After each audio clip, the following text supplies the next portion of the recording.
দেখো ছেলেমেয়েরা, এখন তোমাদের অল্প বয়স। এই সময়ে তোমরা যদি কঠোর পরিশ্রম না করে নিজের জীবনটাকে সুন্দর করে তৈরি না করতে পারো, তাহলে সারাটা জীবন তোমাদের কষ্ট পেতে হবে, সারাটা জীবন।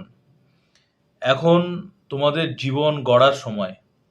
এই সময় সঠিক সিদ্ধান্ত নেওয়া খুব প্রয়োজন। চারিপাশে প্রচুর বাধা বিপত্তি থাকবে, প্রলোভন থাকবে, খারাপ জিনিস, নেগেটিভ জিনিস তোমাদের টানার চেষ্টা করবে। এই সময় নিজেকে বেড়া দিয়ে রাখতে হবে। বেড়া বোঝো? দেখবেন ছোট্ট চারাগাছ যখন লাগায় চারপাশে একটা বেড়া দিয়ে রাখে, যাতে বাইরের ছাগল গরু এসে ওই চারাগাছটাকে না খেয়ে ফেলে। ওটাকে সুন্দর করে বেড়া দিলে কি হবে, চারাগাছটা আস্তে আস্তে বড় হয়ে যাবে। যখন বড় হয়ে যাবে তখন বেড়া খুলে দিলেও ছাগল গরু খেতে পারবে না, কারণ গাছ তো অনেক বড় হয়ে গেছে। তোমাদের এই সময়ে চারিপাশে বেড়া দিয়ে রাখতে হবে। তার জন্য বাবা মা এবং শিক্ষক শিক্ষিকার ভূমিকা খুবই গুরুত্বপূর্ণ। এবং তোমাদেরও মনটাকে ঠিক করে শক্ত করে রাখতে হবে, নিজেকে হেলাফেলা করলে হবে না।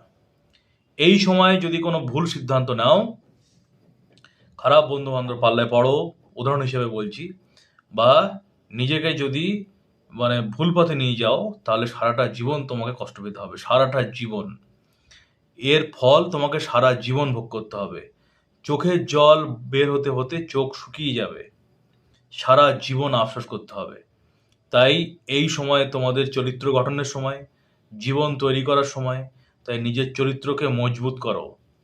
চরিত্র চলে গেলে এই চরিত্র কিন্তু আর ফিরে পাওয়া যায় না। একবার নষ্ট হয়ে গেলে এই চরিত্রকে যতই মেকআপ করো না কেন, এই চরিত্র আর গঠন করা যায় না। সব কিছু পাওয়া যায়, অর্থ চলে গেলে অর্থ পাওয়া যায়, শরীর চলে গেলে শরীরকে আবার সুস্থ করা যায়, কিন্তু চরিত্র চলে গেলে এই চরিত্রকে আর কিন্তু এই কলঙ্ক মোছা যায় না। তাই নিজেকে চরিত্রবান করো, চরিত্রবান করো। আর কঠোর পরিশ্রম করে লেখাপড়া শিখে সৎ চরিত্রবান মানুষ হওয়ার চেষ্টা করো। মিথ্যে কথা বলবে না, অন্যায় করবে না, চুরি করবে না, কারো জিনিসে হাত দেবে না। চুরি মানে কারো জিনিসে হাত দেবে না, না বলে।